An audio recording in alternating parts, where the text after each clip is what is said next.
أيها الذين آمنوا صلوا عليه وسلموا تسليما اللهم صل على سيدنا مولانا محمد وعلى آل سيدنا شفيعنا محمد আলহামদুলিল্লাহ আল্লাহ পাকের শানে শুকরিয়া আদায় করছি যে আল্লাহ রাব্বুল আলামিন প্রচন্ড গরমের ভিতর কি বলেন চৈত্র মাসে মাহফিল স্বাভাবিক কমই হয় তাই না চাচা? আজকে চৈত্র মাসের 30 তারিখ মানে একবারে শেষ পর্যায়ে তাপ ও প্রচন্ড তাপের ভিতরে কষ্ট করে যে আপনারা আয়োজন করেছেন আল্লাহ রাব্বুল আলামিন যে আমাদেরকে এই রোদের ভিতরে এসে কোরআন কারীমের কথা শোনার তৌফিক দান করছেন এই জন্য আল্লাহ রাব্বুল আলামিনের শানে শুকরিয়া আদায় করি আলহামদুলিল্লাহ। আজকের মাহফিলের সম্মানিত সভাপতি সাহেব আলহাজ মোহাম্মদ আব্দুল হাই সিদ্দিকী হেলাল, সভাপতি 10 নং শাহাবন্দি ইউনিয়ন বিএনপি। ফেসবুকে দেখলাম লোক অত্যন্ত অসুস্থ, দোয়া করি আজকের মাহফিলের সম্মানিত সভাপতি আব্দুল হাই সিদ্দিকী হেলাল সাহেবকে আল্লাহ রাব্বুল আলামিন শেফায়ে আজিলা শেফায়ে কামেলা দান করুক, সকলে বলেন আমিন। আজকের মাহফিলের সহসভাপতি জনাব মোহাম্মদ ফেরদৌস আলম, মেম্বার 3 নম্বর ওয়ার্ড 10 নম্বর শাহবন্দি ইউনিয়ন। আরেকজন আছেন আলাউদ্দিন পরামানিক, দোয়া করে আল্লাহ রাব্বুল আলামিন তাদের ইসলামের জন্য কবুল করেন বলেন আমিন। আজকের মাহফিলের প্রধান অতিথি এই অঞ্চলের সুনামধন্য ডাক্তার মোহাম্মদ আখতারুল আলম আজাদ। আমরা দোয়া করি আল্লাহ রাব্বুল আলামিন ডাক্তার সাহেবের নেক আমলগুলো আল্লাহ কবুল করুন, দীর্ঘ হায়াত দান করুন বলেন আমিন। আজকের মাহফিলের প্রধান বক্তা, প্রধান আকর্ষণ, যার অপেক্ষায় আপনারা এই দীর্ঘ রোদের ভিতরে গরমের ভিতরে কাজ কামগুলো বাদ দিয়ে যার অপেক্ষায় আপনি এসে বসে গেছেন সেই প্রিয় ভাই আলহাজ হযরত মাওলানা মোহাম্মদ আজিজুর হক জিয়াদি সাতক্ষীরা ভাইজানের জন্য দোয়া করি আল্লাহ রাব্বুল আলামিন প্রিয় ভাইকে নেক হায়াত দান করুন, তার কণ্ঠটা আল্লাহ রাব্বুল আলামিন তামাম পৃথিবীর জন্য কবুল করেন বলেন আমিন। আমরা দেখেছি এই বিগত দিনে জামাতের আজিজুল হক জিয়াদি ভাই মাহফিল আসতে খুব কষ্ট হয়েছে, কি বলেন? আসার সময় লোক আসতে হয়েছে, যাওয়ার সময় পালায় যাইতেছে, কারণ এই বিপদের সময় 16টি বছর সবচাইতে ইসলামের পক্ষে কথা বলেছেন আমার আজিজুল হক জিয়াদি ভাই। বাংলাদেশ শুধু বক্তার অভাব নাই, বক্তা আলো হুজুর 3 প্রকার, কয় প্রকার বলেন? একটা হলো দরকারি হুজুর, তারা ভয় করে না, কি বলেন? নুরু ভাই উপরে এসেন ভাই, আপনি মুরব্বী মানুষ উপরে এসেন।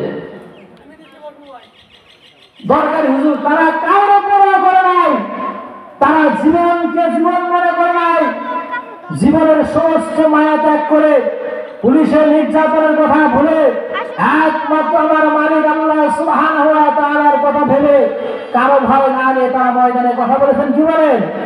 এরা হক কথা বলেছেন, কোনো ভয় করে নাই। 2 নম্বর হুজুররা হলো এরা হলো সরকারি হুজুর, সরকার যা বলে ওরা তাই বলে। দেখেন না ওলা মালিক আছে না, সরকারের 5 গোলাম, হাসিনার কিছু 5 গোলাম আছে না, এই যে মডেল মসজিদে সব ইমান করে এই রাখছে, ঢাকা সব বলছে যদি আমাদের বিরুদ্ধে পাও সঙ্গে সঙ্গে চাকরি পাক। ওরা হুজুর করছে। এই একটা উপজেলার সবচেয়ে সুনাম ধন্য মসজিদ কোটি কোটি টাকা খরচ করে ব্যয় করছে, অথচ হক কথা বলে না, খালি তেল জ্বালা এতই সব ওদের কাছে। এরা হলো সরকারি হুজুর। 3 নাম্বার তরকারি হুজুর, তরকারি বক্তা। এরা যেখানে যেমন সেখানে তেমন, ঠিক কিনা? এরা ওই যে যা পায় তাই শোনে। কিন্তু আমরা মুসলমান, আমরা কারো তাবেদারি করি না, আমরা তাবেদারি করি আল্লাহর কোরআনের,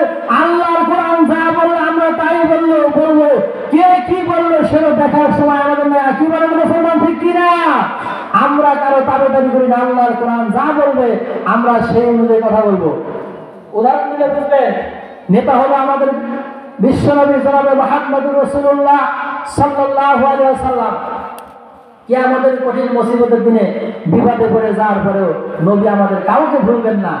নবী চাবেন যে আল্লাহ কিভাবে আমার গুনাহগার উম্মতকে মাফ করে দেওয়া হবে, সেই পন্থা নবী খুঁজবেন। নবী আমাদের গুনাহগার উম্মতের জন্য আল্লাহর কাছে সুপারিশ করবেন। ইনি হলো নেতা। আজকে আমাদের নেতা 5 তারিখে পালিয়ে গেছে, সব কর্মীরা বিপদে পড়ে গেছে। কি বলেন, ঠিক কিনা? বিপদে পড়ে গেছে, একজন তো চলে গেছে, না বিপদে পড়ে গেছে।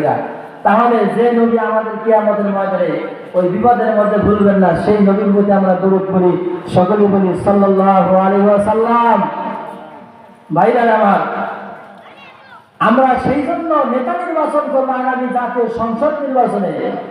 আমরা দেখব প্রধানমন্ত্রী আমরা যাকে দেখতে চাই তার যোগ্যতা হতে হবে বাংলাদেশের জাতীয় মসজিদ।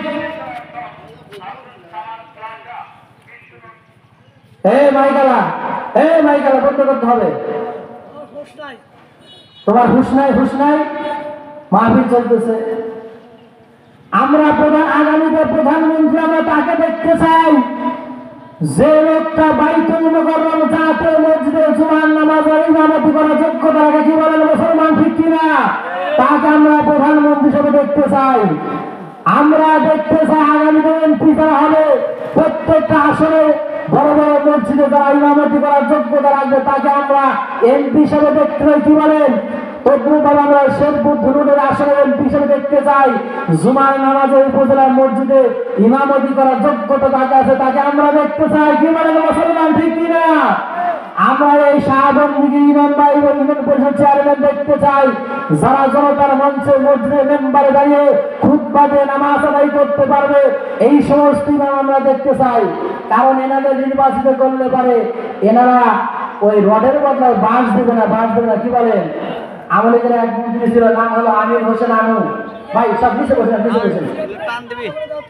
আমির হোসেন আমু কয়েক যা কিছু আছে সব খামু। আমাদের চেয়ারম্যান মেম্বারদের বাড়ি গেলে খালের নিচে সমিন ডাল পাওয়া গেল, আর আমির হোসেন আমুর বিছানার তোলার পরই দেখা গেল খালি টাকা কারিগরি টাকা। এই জন্য আমরা ইসলামের পক্ষে যারা থাকবে, ইসলামপন্থী যারা, এদের নির্বাচিত করলে পারে আল্লাহ রাব্বুল আলামিন আমাদের বৈষম্য দূর করে আমাদের শান্তি, দুনিয়াতে শান্তি, আখিরাতে শান্তি দিবে। এই শান্তি আমরা চাই কিনা? চাই না মুসলমান? এই জন্য আমরা অনেক কিছু দেখেছি, ভুল করেছি। চাচার শাসন, চাচির শাসন, ভাবির শাসন, খালুর শাসন সব দেখেছি। আল্লাহর কোরআনের শাসন আমরা দেখি নাই। কি বলেন, ঠিক কিনা? আল্লাহর কোরআনের শাসন আমরা সকলে দেখতে চাই। কাজে আল্লাহর শাসন কায়েম হলে বৈষম্য দূর হবে। ধনী গরিব তেমন মসজিদের কাতারে একসাথে নামাজ আদায় করতে পারি, কোনো সমস্যা নাই। তদ্রুপভাবে আমাদের কোনো ভেদাভেদ থাকবে না। মুসলমান ভাইরা আমার, আল্লাহ রাব্বুল আলামিন কোরআনে হাকিমে জানিয়ে দিলেন, ওয়া মাকারুল্লাহ ওয়াল্লাহু খায়রুল মাকিরিন। জোরে জোরে বলেন আল্লাহু আকবার। ভাইরা আল্লাহ রাব্বুল আলামিন জানিয়ে দিলেন, মানুষ দুনিয়ার মানুষ কৌশল করবে, দুনিয়ার মানুষ ষড়যন্ত্র করবে, কিন্তু আমি আল্লাহ রাব্বুল আলামিনের কৌশল হলো সবচাইতে বড়। দুনিয়ার तमाम পৃথিবীর মানুষের কৌশলগুলো আমি আল্লাহর কৌশলের কাছে পুরোপুরি ধ্বংস হয়ে যাবে। বলেন সুবহানাল্লাহ। মানুষ কৌশল করবে স্বাভাবিক, কিন্তু আল্লাহ রাব্বুল আলামিনের কাছে কৌশলের কিচ্ছু গুলাবে না, সব ধ্বংস হয়ে যাবে। কালকে আপনারা দেখেছেন ঢাকার বুকে মার্চ ফর গাজা হয়েছে কিনা? আমাদের গাজার ফিলিস্তিনের মুসলমান ভাইদেরকে মেরে পাখির মতো মেরে শেষ করে দিচ্ছে। এই জন্য প্রতিবাদ স্বরূপ ওখানে বিক্ষোভ সমাবেশ মিছিল হয়েছে। সারা বাংলাদেশের লোকগুলো ঢাকায় জড়ো হয়েছিল। আমাদের রাবার ডক্টর মিজানুর রহমান আল হাজারী ভাই, মামুনুল হক সাহেব সহ শায়েখ আহমদুল্লাহ সবাই একত্রিত হয়ে ওখানে যে সমাবেশ ডাক দিয়েছে, আমার মনে হলো যে এরকম আর একটা ডাক পরে সামনে আসবে। কি বলে? কালকে যেমন একটা ডাকে তাম বাংলাদেশের মানুষগুলো জড়ো হয়েছিল, সামনে আর একটা ডাক আসবে, ওই ডাকটা আপনারা বুঝে নেবেন, ওটা আসবে নির্বাচনের ডাক। কি বলেন? এরকম কালকে যেমন সব দল ঐক্যবদ্ধ ছিলেন, আগামীতে ভেদাভেদ করে কার উঁচা টুপি কার নিচা টুপি, কে জামাত কে সর্বনাই কে বিএনপি কে এনসিপি কোনো দেখার সময় নাই। সব ঐক্যবদ্ধ হতে পারি। আগামীর সংসদ হবে কোরআনের সংসদ, আগামীতে দেশ হবে কোরআনের দেশ। কি বলেন মুসলমান, ঠিক কিনা? কাজে আমরা আগামীতে কোরআনের দেশ চাই। আমার কোরআনের শাসন যখন দুনিয়াতে আল্লাহর জমিনে কায়েম হয়ে যাবে, আল্লাহ রাব্বুল আলামিন শান্তি আর শান্তি আমাদের উপর বর্ষিত করবেন। বলেন সুবহানাল্লাহ। আমরা যদি শান্তি চাই, কিন্তু কোরআনের শাসন যে পর্যন্ত না আসবে, এই পর্যন্ত আমাদের শান্তি আসবে শান্তি আসবে না। দেখেন কালকে এত বড় সমাবেশ, সমস্ত আলেম ওলামা মিলে সকলেই ওখানে উপস্থিত ছিলেন। তারপরেও এত নিরাপত্তা, এত সেনাবাহিনী, পুলিশ বাহিনী, র্যাব, বিজিবি থাকার পরেও একজন ওই ফিলিস্তিনের পতাকা মাথায় বাঁধিয়ে বোরকা পরে মিছিলে বোমানে ঢুকছে। মহিলা মানুষ দেখে সবাই সাইড দিছে।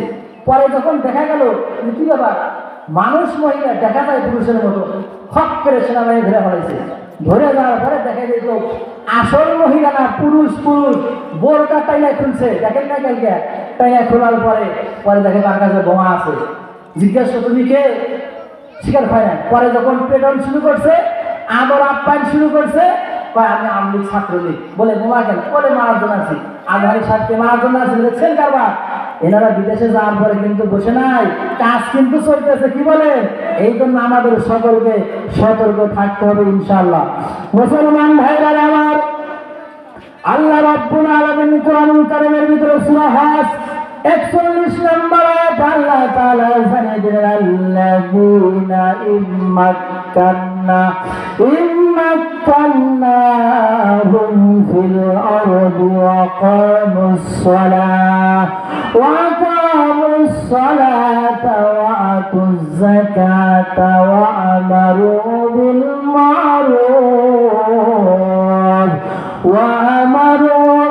মারুফ ওয়া নাহাউনা আনিল মুনকার। আল্লাহু আকবার। ওয়াল্লাহি আকিবাতুল উমুর। জোরে বলেন আল্লাহু আকবার। আল্লাহ রাব্বুল আলামিন সূরা হজ, সামনে হজের মাসগুলো শুরু হয়ে যাবে। আল্লাহ 41 নম্বর আয়াতে দেয়, বান্দারে তোমাদের উপরে যদি আমি ক্ষমতা দিয়ে দেই, 4টা কাজ তোমাদের করতে হবে। কয়টা? 1 নাম্বার হলো তোমরা ক্ষমতায় যাওয়ার পরে নামাজ কায়েম করতে হবে, যাকাত প্রদান করতে হবে। তোমাদের ক্ষমতায় যাওয়ার পরে অন্যায়গুলো তোমাদের দূর করতে হবে, সৎ কাজে আদেশ করতে হবে, অসৎ কাজে তোমাদের নিষেধ করতে হবে। আমাদের দেশে আজকে সৎ কাজের আদেশ মোটামুটি আছে। কি বলেন? তান্ত্রিকারা এমনি করে টোপলা নেই, অসৎ কাজের কাছে কেউ নাই। কি বলেন? ওখানে গেলে যে মার খাওয়া লাগবে, তাই না? এই জন্য ওখানে নাই। ভাই বলে আমার আল্লাহ তাআলা নিজে জানিয়ে দিলেন, বান্দারে তোমরা সৎ কাজের আদেশ করবা, অসৎ কাজের নিষেধ তোমাদের করতে হবে। এই কাজ যদি তোমরা না করো, কিয়ামতের ময়দানে সবচাইতে কঠিন শাস্তি এই যারা নেতৃত্ব দিবে এদের সবচাইতে বেশি হবে। আল্লাহ তাআলা জানিয়ে দিলেন, وَمَنْ يَبْتَغِ غَيْرَ الْإِسْلَامِ دِينًا فَلَنْ يُقْبَلَ مِنْهُ وَهُوَ فِي الْآخِرَةِ مِنَ الْخَاسِرِينَ। জোরে জোরে বলেন আল্লাহু আকবার। আমার আল্লাহ জানেন বান্দারে, ব্যবসা করলে ইসলাম অনুযায়ী ব্যবসা করতে হবে, দোকানদারি করে ইসলাম অনুযায়ী করতে হবে, রাজনীতি করলে ইসলাম অনুযায়ী করতে হবে। ইসলাম বাদ দিয়ে দোকানদারি করলে চলবে না, ব্যবসা করলে চলবে না, রাজনীতি করলে চলবে না। ইসলাম বাদ দিয়ে আপনি যেটা করবেন, আমার আল্লাহ তাআলা এটা কখনো গ্রহণ করবেন না, কবুল করবেন না। বলেন নাউজুবিল্লাহ। শুধু তাই না, আল্লাহ জানিয়ে দিলেন, وهو في الآخرة আখিরাতি মিনাল খাসিরিন। কিয়ামতের কঠিন মুসিবতের দিনে বান্দা সবচাইতে ক্ষতিগ্রস্তর কাতারে তুমি দাঁড়িয়ে যাইবা। হয়তো করতে পারি আমরা, করলাম, কিন্তু মারা যাওয়ার পরে খুব মুসিবত। এরপরে কিয়ামতের ময়দানে আল্লাহ বিপদগ্রস্তদের কাতারে, ক্ষতিগ্রস্তদের কাতারে আপনাকে দাঁড় করে ফেলাবে। এই জন্য সতর্ক হয়ে যান। আমরা দুনিয়াতে যে কতদিন বাঁচি না কেন, যাই করি সব যেন আমার আল্লাহর জন্য। কি বলেন, ঠিক কিনা? ভাইরা, আল্লাহ রাব্বুল আলামিন কোরআনুল কারীমের সূরা বাকারার প্রথমেই জানিয়ে দিলেন, যালিকাল কিতাবু লা রাইবা ফীহি হুদাল লিল মুত্তাকিন। জোরে জোরে বলেন আল্লাহু আকবার। বান্দারে, আমি তোমাদের জন্য মুত্তাকিন হেদায়েতের কিতাব পাঠিয়ে দিলাম, যে কিতাবের ভিতরে কোনো সন্দেহ নাই, যে কিতাবের ভিতরে কোনো ভুল নাই, কোনো সন্দেহ অবকাশ নাই। 1500 বছর আগে যে রকম কোরআনুল কারীম আসছে, দিন পর্যন্ত একটা অক্ষরের কোনো পরিবর্তন হয় নাই। বলেন ঠিক কিনা? এই কোরআনুল কারীমের দাওয়াত দিতে গিয়ে বাংলাদেশের জনপ্রিয় ইসলামী আলোচক আমাদের কোরআনের পাখি আল্লামা দেলোয়ার হোসেন সাইদি কথা বললেন, কোরআন মাদারে 50 বছর কোনো অপরাধ ছিল না, বিনা অপরাধে কোনো তাকে জেলখানায় আবদ্ধ করা হয়েছিল। বলেন ঠিক কিনা?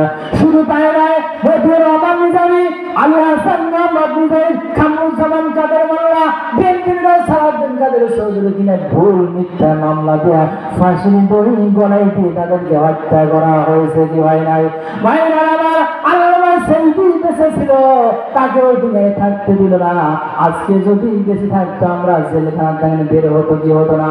বিএনপি চেয়ারপারসন খালেদা জিয়ার মুক্তি হয়, আমাদের জামাতের নেতা এটিএম আজহারুল ইসলামের মুক্তি হয় না। বলেন ঠিক কিনা?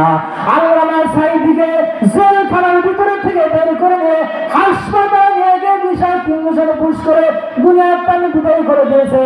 এরপরে একটা বছর যায় নাই, জালেমের পতন হয়েছে কি হয় নাই? ভাইরা আমার, দেশ স্বাধীনের পরে আমি পিরোজপুর গিয়েছিলাম আল্লামা সাইদির কবরে জিয়ারত করার জন্য। যাওয়ার পরে তার মেজ ছেলে শামীম সাইদির সাথে দেখা হয়ে গেল। উপরতলা বসে রইল, আমাদের বলছে, হুজুর আপনার কোথা থেকে আসছেন? বলে আমরা বগুড়া জেলা থেকে। যখন নামটা বলেছি, চোখের পানি ছেড়ে দিয়ে সন্তান কাঁদছে, হায় রে আমার আব্বা জীবন দশায়। বগুড়া জেলার মানুষের কথা বলে নাই, কারণ আমার আব্বার যখন ফাঁসির রায়টা হয়েছিল, বগুড়া জেলার মানুষগুলো নারী পুরুষ জীবনটা পর্যন্ত দিয়েছিল। বলেন ঠিক কিনা? এই যে শাহজাহানপুরে ঘটনা আপনারা জানেন না, নারী পুরুষ শিশু সহ জীবন দিয়েছিল। বলেন আল্লাহু আকবার।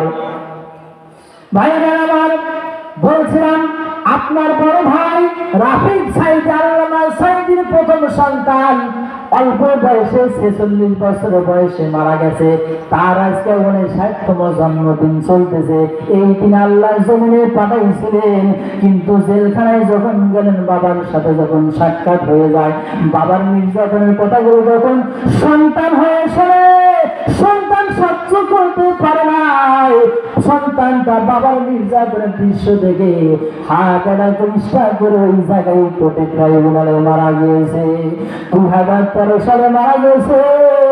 ছেলে মেজ ছেলে শামীম সাইদি আমাদের সাথে কথা বললেন। আমরা বললাম, ভাইজান আপনার আব্বা বেঁচে ছিল, আপনার আব্বার কোনো চাওয়া পাওয়া ছিল কিনা আমরা জানতে চাই। বলেন তো, যে বয়সের লোক কার দাদা নাতির সাথে মেলামেশা করবে, ওঠা বসা করবে, খেলাধুলা করবে, সেই বয়স্ক মানুষকে যে নির্যাতন করা হয়েছে, ইতিহাস বলবে না? কে বলেন ভুলবে? ভাইরা আমার, শামীম ভাই বলেন, ভাইজান আল্লামা সাইদির জীবনে কোনো চাওয়া ছিল কিনা আমরা জানতে চাই। বলে আমার আব্বার জীবনে 2টা চাওয়া ছিল, আর কোনো বাকি চাওয়া ছিল। বলে কি চাওয়া? বলে 1 নম্বরে চাওয়া হলো, আমার আব্বা চাইছে আমি 50টি বছর কোরআনের ময়দানে কথা বলেছি, আমাকে যদি জালেম সরকার মুক্তি দিয়ে দেয়, আমি একটু কোরআনের ময়দানে কথা বলবো, কিন্তু আমাকে মনে হয় জালেম সরকার মুক্তি দিবে না।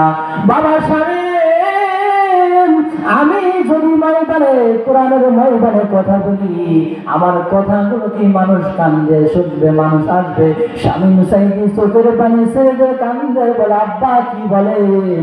আপনি যদি কোরআনের ময়দানে যান, বাংলাদেশে এমন কোন মাঠ নাই, যত নেতা নেত্রী দেখেন না কেন, সমস্ত বক্তাগুলো সমস্ত নেতাগুলো যদি এক মঞ্চে কথা বলে, আর আপনি আল্লামা সাইদি যদি এক মঞ্চে কথা বলেন, আপনার মঞ্চে লোক সব সাইদি বেশি হবে। জোরে জোরে বলেন ঠিক কিনা?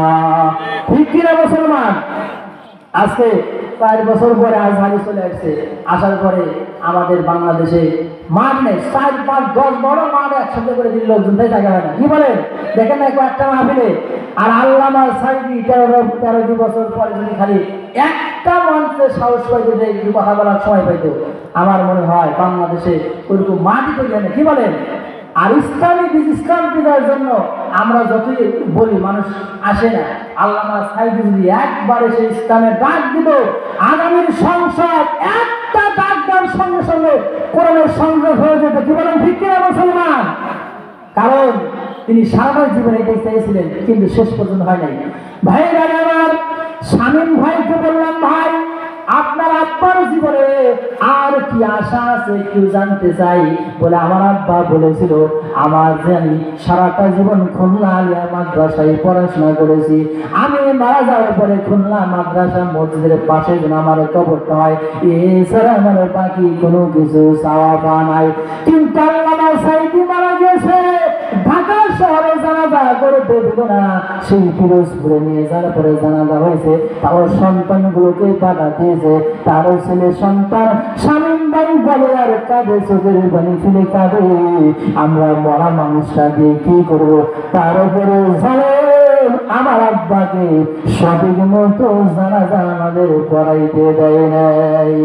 আমার ভাইরা, আজকে তোমরা যাকে বাধা দিয়া বিভিন্ন জেলা বিভিন্ন রাষ্ট্রে পালাইয়া গেছো, আজকে তোমাদের যদি মৃত্যু রাষ্ট্রে হয়, তাহলে কি অবস্থা হবে? আপনি একটু জবাব দেন। আমরা কয়েকদিন আগে ফেসবুকে পত্রিকায় দেখলাম যে আমাদের আপার বলে ক্যান্সার হয়েছে। আপা ভারত আছে, জানেন না আপনারা সবাই? তা আপার যে ক্যান্সার হয়েছে, আপা যদি ভারতে মারা যায় আর মোদী সাহেব যদি মোদী করে জানাজা করে, তাহলে বলেন তো কত বড় জান্নাত পাইব? জানা আশা করা যায়? জিব্রাইল জানাজা করলে কাম হবো?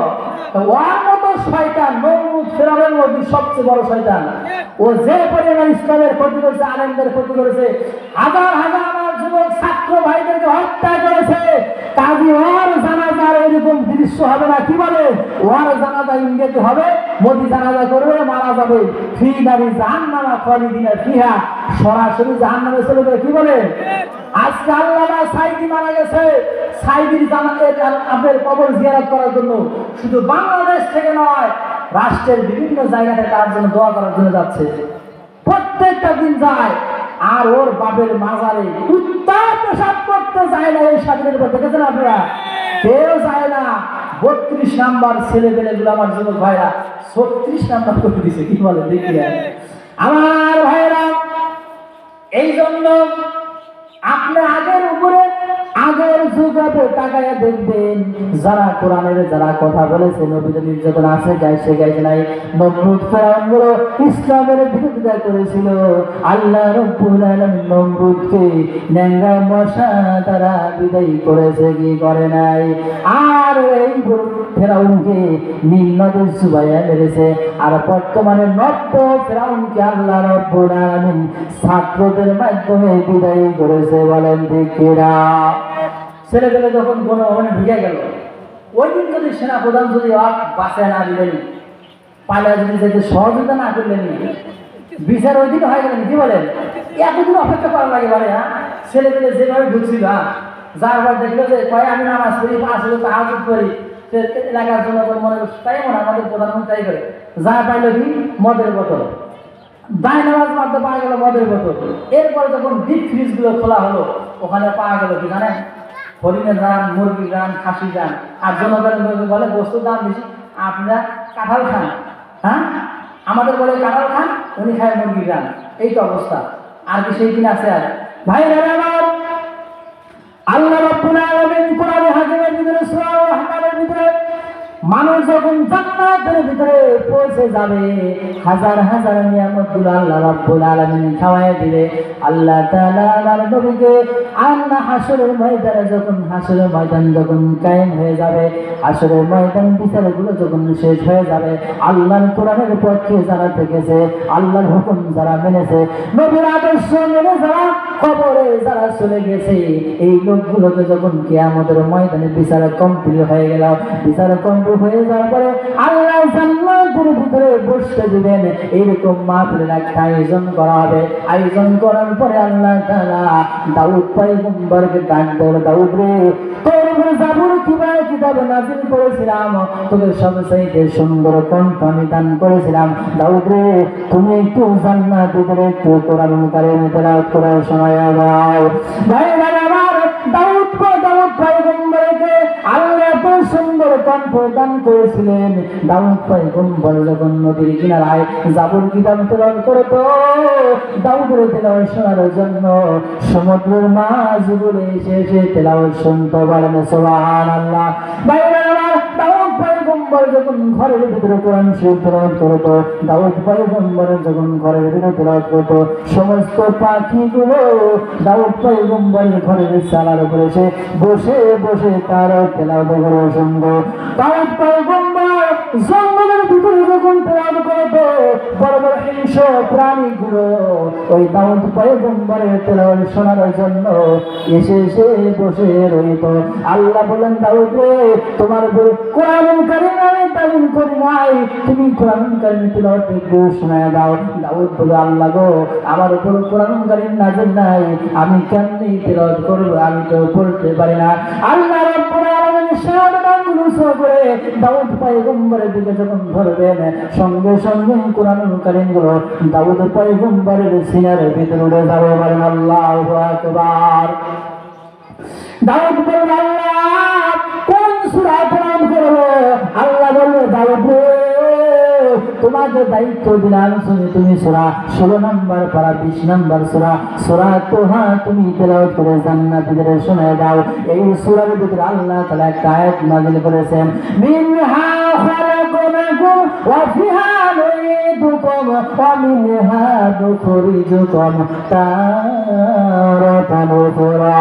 আল্লাহর পয়গম্বর দাউদ যখন তার সুনালিত কণ্ঠ যখন কোরআন কারীমের সূরা তোহা তেলাওয়াত করে জান্নাতীদের শোনাইবেন, জান্নাতি মানুষগুলো বেহুশ হয়ে আল্লাহর জান্নাতের ভিতরে কোটি কোটি বছর পরে রইবেন। বলেন আল্লাহু আকবার। এই সূরার ভিতরে আল্লাহ একটা আয়াত নাযিল করেছেন, 55 নম্বর আয়াত, মিনহা খালাকনাকুম ওয়া ফিহা নুঈদুকুম ওয়া মিনহা নুখরিজুকুম তারাতান উখরা। বলেন যে আমরা কোথায় বলি? মানুষ মারা যাবার পরি না, তার মানে যে এই মাটি থেকে তোমাকে সৃষ্টি করা হয়েছিল, আবার এই মাটির উপরে তোমাকে দেওয়া হলো কিয়ামতের ময়দানে ইসরাফিল আলাইহিস সালাম যখন সিংহায় ফুঁ দিয়ে দিবে, সঙ্গে সঙ্গে ওখান থেকে তোমার উঠতে হবে। কি বলেন? তাহলে যে মাটির ভিতরে আমার আপনার যেতে হবে কি হবে না ভাই বলেন? কোনো রেহাই পাওয়া যাবে? কোনো ছাড় পাওয়া যাবে না। ইমানদার ব্যক্তি যখন মারা যায়, তার জন্য জান্নাতি ফেরেশতারা আগমন করে, চেহারা নুরানি হয়ে যায়। আর জালেমরা যখন মারা যায়, জাহান্নামের ফেরেশতা চলে আসে, আসার পরে তাদেরকে এত শাস্তি দেওয়া হয়, তারা ওই ব্যক্তি ছাড়া কেউ আর বোঝে না। তাহলে আমরা যদি আল্লাহ রাসূলের আদর্শ না মেনে যদি কবরে যাই, রাসূল আমাদের চিনবে? ভাইয়েরা আমার, আল্লাহর পয়গম্বরকে আসসালামু আলাইকুম ওয়া রাহমাতুল্লাহি ওয়া বারাকাতুহু। আপনারা এই বিষয়টি যারা ঘোরাফেরা করছেন, দয়া করে প্যান্ডেলের দিকে চলে আসুন। আমাদের দ্বিতীয় বক্তা উপস্থিত হচ্ছে এবং